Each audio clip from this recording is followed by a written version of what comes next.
Now, this may not be a popular thing to say for some in our movement, but I'm going to say it anyway. It's not just bad employers and governments we have to fight. We need to stand up against the divisive ideas of liberalism that have gained such a hold on our movement. Yes, I'm talking about identity politics.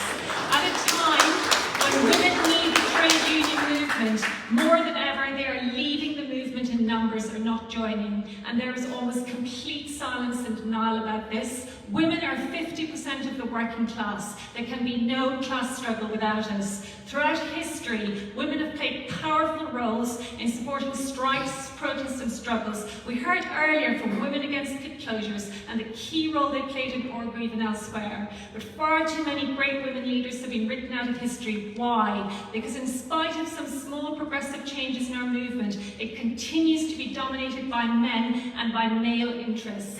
Instead of listening to women, there has been a pervasive and chilling silence of the needs and concerns of women. The bullying and silence of women in trade unions and on the left simply must be acknowledged and addressed if we are to stand any serious chance of uniting and strengthening the working class as a whole. Throughout my years of union activity, I've experienced attacks on me by men in the movement, many of who were right-wing and wrong about absolutely everything, by the way. So I know what it's like to be excluded, to have doors shut in my face. But far too many good women and good comrades have been driven out of our movement by smears and lies.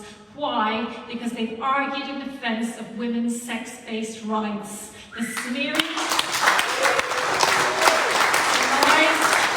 and nasty, anonymous and absolutely false complaints about transphobia, the deplatforming of feminist, socialist and communist women in particular simply must cease.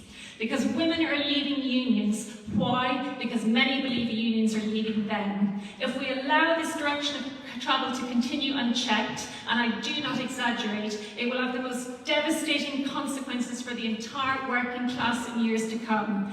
Honest, respectful debate and discussion should be welcomed in our movement. It's the lifeblood of our movement. If silence and bullying is going on, it should be called out. And nobody should be discriminated unlawfully in our movement, and that includes women. And language and ideas are very important. Being working class is not one of 1,000 identities you choose like a new coat. It is the basis of our oppression and the foundation of our struggle to liberate humanity. Our movement was built on the basis of solidarity. In periods of reaction, it's the women who suffer the most. The workers I organise are amongst the most exploited and downtrodden in society. Many migrant workers and many women. And when they fight for better wages, terms and rights, they do so not on the basis of neoliberal, hyper-individualised identity politics. For them it is not me, it is we together, the language of the working class. They don't identify as working class, they simply are working class, and they know you can't change the world by simply changing the way you describe it. They know they're working class every time they try to find the money to feed their kids, every time they're bullied in work, every time they go to housing riddled with damp, and every time they look at their children and cry because of the struggles that lie ahead for them. So let's be clear, no one should ever be discriminated against, no one, and that includes women. Solidarity.